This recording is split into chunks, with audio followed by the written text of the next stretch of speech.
this is one of the biggest questions I get on YouTube. It's one of the biggest questions I get on TikTok. How do you write a good artist statement? I have a lot of thoughts on this, and there's a lot of different ways to look at it. But first, I think it's really important to define what an artist statement is. An artist statement is a statement that's either a couple of sentences to a few paragraphs long about the kind of artwork that you make, the different mediums, sense of scope of your artistic practice, and also the ethos and inspirations behind it. The reason I think this is important and it also can be difficult is because artists make art for a lot of different reasons. Some people make art because they literally don't know how to verbalize their words. They don't know how to communicate on that verbal or textual level. And that is something that is some people don't know how to communicate on that level, and that is fine. And so they resort to other methods to kind of declare what their artistry is. You can get a little creative with what an artist statement is, because it can either look something like a pitch deck or a shot list or a reel or a written statement, but I'm looking at this from the standpoint of being a writer and really trying to configure an artist statement really well so you can get into artist residencies. An artist statement is important because it shows that you understand things about your practice, that you can have insightful conversation about it. It shows that you have a sort of history or a sense of beginning, past, present, and future with your artwork.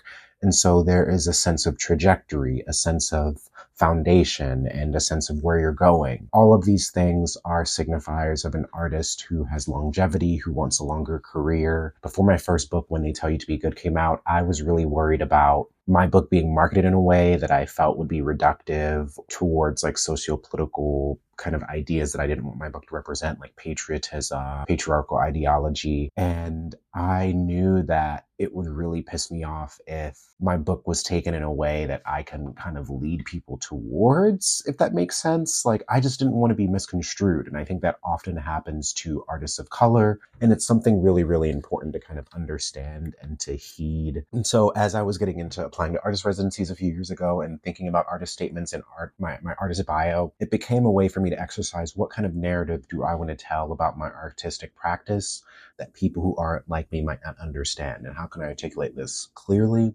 How can I do it incisively? And how can I have it be present throughout all of the different work and creative mediums that I engage in? And so that's kind of where I started really feeling empowered when thinking about writing and formulating my artist statement. Don't let anyone else tell your narrative. We are going to talk about a few different signs of a good artist statement that I kind of recognize and see. The first sign of a good artist statement is a sense of time, place, a good sense of time, timeline, and space. Good artist statement will literally give you quantitative knowledge about you as an artist and the kind of artworks that you've made. When did you become an artist? Through what kind of methods or processes? Was it through school? Was it through hobbying? Was it through classes? Was it through a family practice? How long and in what ways did you study art? In what ways have you showcased your art over time? When, where, to how many people? Who have you been in collaboration with? In what ways? Where was that artwork shown? What actionable kind of lessons or skills did you take away from these different experiences? I know for the different artist statements I've written, I was very keen on showing that writing has been a sort of lifelong love of mine from age 12 and onward, the different places that I studied writing, and also the kind of different themes that I've seen over my 17 years now of being a writer, the different themes that I've seen in my work, whether that be sort of radical self-love, resisting structural oppression, learning to accept and be enlivened by community. All of those things are things you want to get across when you're trying to get across the sense of the scope, the world of your art. And this is really important to get across on a time level. How many years have you been doing pottery? How many years have you been dancing ballet instead of jazz? When did you decide to shift from flash fiction to writing long form narrative fiction?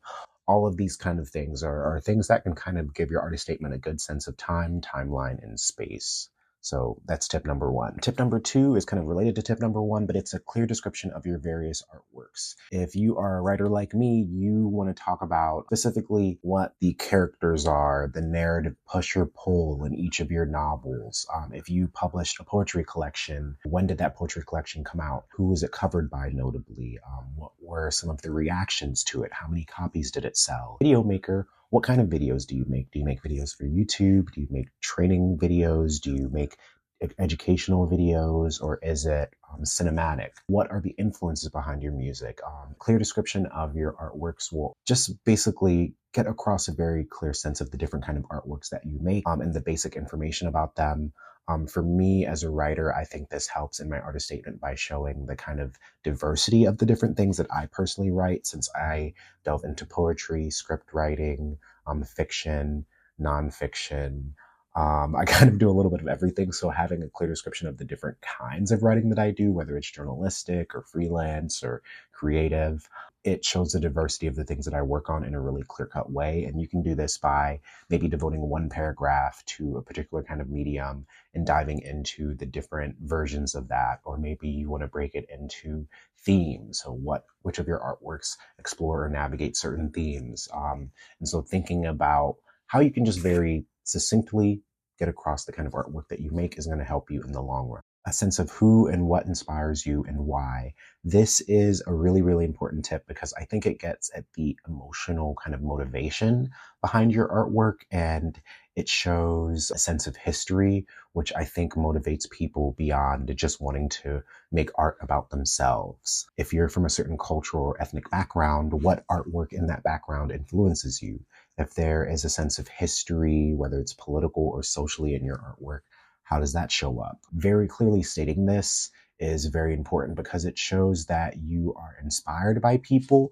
And because you're inspired by people, you also have the capacity to inspire others. If you're applying to an artist residency that's about saving the environment and caring about nature, you might want to put in your artist statement that you grew up hiking and that's how you got into photography and painting and the visual arts. Or if you're applying to a residency that is about James Baldwin, like I attended last summer, you might want to put in your artist statement, when I was 24, I went to France for 3 months and lived there because of James Baldwin and the fact that he went there when he was 24 in 1948.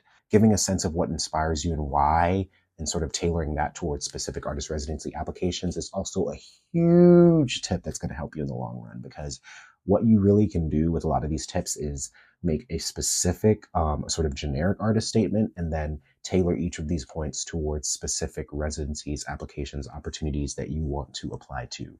So maybe make a list of the different things that influence your art and then kind of write 1 or 2 lines or bullet points about why, and then figure out where or how you want to fit that into your artist statement based on what it is being used for, what you want your artwork to do. This is really important for me as someone that is very socially justice driven and liberation driven in all kind of things that I do in my life. So when I write my artist statement, I talk about how I want my art to challenge mainstream notions of masculinity and patriarchy and gender. I talk about how I want my art to envision complex, beautiful, and interesting queer lives.